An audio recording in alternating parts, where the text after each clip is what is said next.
Dear friends, मैं doctor कांचन दलुकर, मैं स्त्री रोग तज्ञ और टेस्ट बेबी कंसल्टेंट हूँ और पिछले 10 वर्ष से पुणे में कार्यरत हूँ। आज हम एब्नॉर्मल प्रेजेंटेशंस के बारे में बात करने वाले हैं। अब एब्नॉर्मल प्रेजेंटेशंस मतलब कि जब भी प्रेगनेंसी होती है तब अगर हेड के अलावा अगर कोई दूसरा प्रेजेंटेशन है, मतलब कि जो प्रेजेंटिंग पार्ट है वो हेड के अलावा अगर कुछ और प्रेजेंटेशंस होता है तो उसे हम एब्नॉर्मल प्रेजेंटेशंस कहते हैं। अब एब्नॉर्मल प्रेजेंटेशन मतलब कि क्या होता है? जनरली ब्रीच प्रेजेंटेशन मतलब कि अगर बच्चा जो है वो, जिसे हम नॉर्मल लैंग्वेज में कहते हैं कि पैर से बच्चा है, या फिर मराठी में जिसे कहते हैं कि पायाड़ू है। पैर से जब बच्चा होता है, या फिर अगर दूसरे और भी प्रेजेंटेशंस रहते हैं जैसे कि शोल्डर प्रेजेंटेशन, या फिर ऑब्लिक मतलब बच्चा जो है वो आड़ा है, और उसके अलावा भी और प्रेजेंटेशंस रहते हैं जैसे कि फेस प्रेजेंटेशन मतलब कि बच्चा जो है वो हेड से नहीं है, फेस से है। ये सारे जो प्रेजेंटेशंस हैं उनको एब्नॉर्मल प्रेजेंटेशंस कहा जाता है। अब normal 95% of the time head presentation ही रहता है, मतलब कि बच्चा जो है वो सर से ही रहता है। तो प्रेजेंटेशन कब फिक्स होता है, मतलब कि अब इसके बाद जो है वो बेबी का प्रेजेंटेशन जो है वो चेंज नहीं होने वाला है। जनरली जो माताएं फर्स्ट टाइम प्रेगनेंसी है उनमें जनरली 36 वीक्स के बाद ये प्रेजेंटेशन जो है वो फिक्स हो जाता है कि हाँ 36 के वीक्स के बाद आपका जो भी सोनोग्राफी हो रहा है और उसमें अगर हेड से दूसरा प्रेजेंटेशन कहा जा रहा है, हेड के अलावा जो भी प्रेजेंटेशन है और वो ब्रीच है या फिर जो भी प्रेजेंटेशन है वो वही रहने वाला है। अब वो चेंज होने के चांसेस जो है वो कम रहते हैं 36 वीक्स के बाद। और मल्टी ग्रेविडा में मतलब जिनको जो सेकेंड टाइम प्रेग्नेंट है उनमें जनरली ये प्रेजेंटेशन लास्ट तक चेंज होते रहता है। जनरली एक 38 वीक्स के बाद ये प्रेजेंटेशन जो है वो फिक्स होता है। अब एब्नॉर्मल प्रेजेंटेशन में जैसे कि हमने देखा कि ब्रीच प्रेजेंटेशन है या फिर शोल्डर है, फेस प्रेजेंटेशन है। अब इन सब में थोड़ा सा ये जो प्रेगनेंसी है इसको भी हम हाई रिस्क प्रेगनेंसी बोलते हैं एब्नॉर्मल, क्योंकि अगर हेड रहता है तो नॉर्मल डिलीवरी होने के चांसेस जो है वो ज़्यादा रहते हैं और ये एक नॉर्मल प्रेजेंटेशन है, ऐसा हम बोल सकते हैं। अब हेड ही क्यों नॉर्मल प्रेजेंटेशन है? क्योंकि ये पूरे बेबी के बॉडी का सबसे हेवीएस्ट पार्ट होता है हेड। ह्यूमन बेबी अगर हम बोलते हैं तो जो हेड होता है, क्योंकि उसमें बोन्स ज़्यादा है इसलिए वो हेड जो है वो ग्रेविटी की तरफ जाएगा, इसलिए हेड ये मोस्ट कॉमन प्रेजेंटेशन होता है। 95% of the time head he presentation होता है। अगर कुछ और प्रेजेंटेशन रहता है तो उसे हम एब्नॉर्मल प्रेजेंटेशन कहते हैं। अब ब्रीच प्रेजेंटेशन हो गया, फिर और ये जो एब्नॉर्मल प्रेजेंटेशंस जो होते हैं उनमें जनरली अगर यही प्रेजेंटेशन लास्ट तक रहता है तो सिजेरियन डिलीवरी होने के चांसेस जो है वो थोड़े बढ़ जाते हैं, क्योंकि इनमें एब्नॉर्मल प्रेजेंटेशंस में नॉर्मल डिलीवरी होने का चांस जो है वो थोड़ा कम हो जाता है। अब ये एब्नॉर्मल प्रेजेंटेशंस क्यों होते हैं?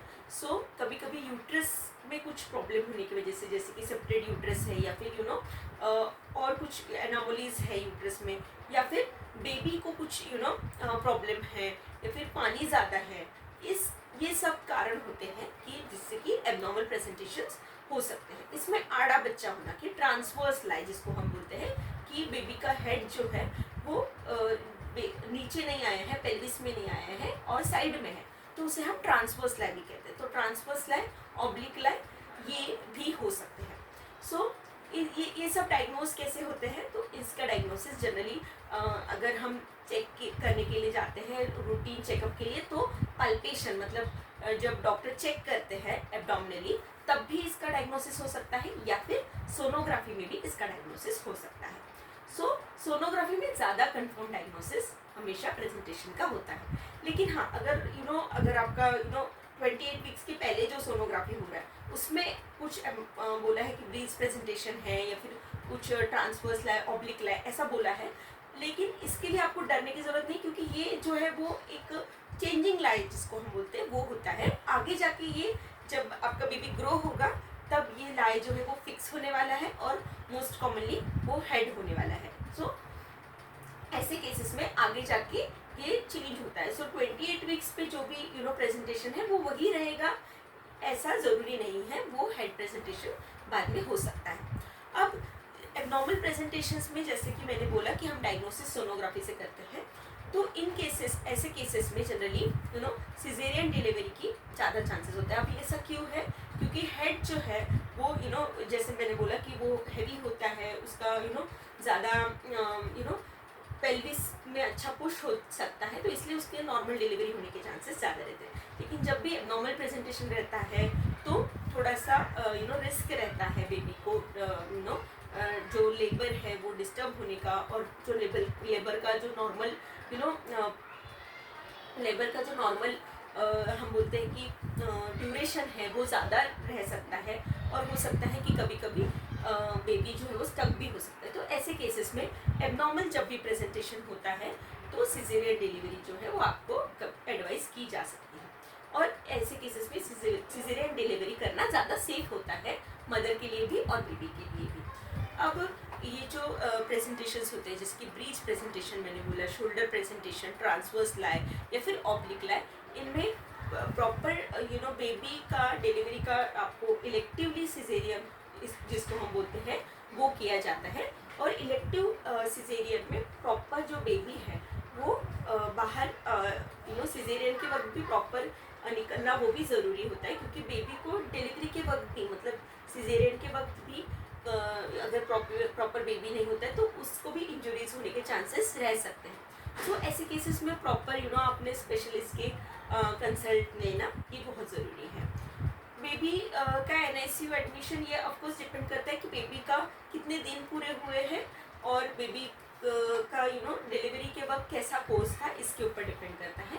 तो जनरली अगर पूरे दिन का बेबी है तो ज़रूरी नहीं है कि एबनॉर्मल प्रेजेंटेशन वाले बेबी को जो है वो कांच की पेटी में रखना पड़े, ऐसा कोई इंडिकेशन नहीं रहता है। सो अगर प्रॉपर उनका केयर होता है ड्यूरिंग ANC पीरियड और ड्यूरिंग उनका जो लेबर या फिर सिजेरियन पीरियड और डिलीवरी के बाद भी, सो हेल्दी बेबी और हेल्दी मदर जो है वो हो सकता है।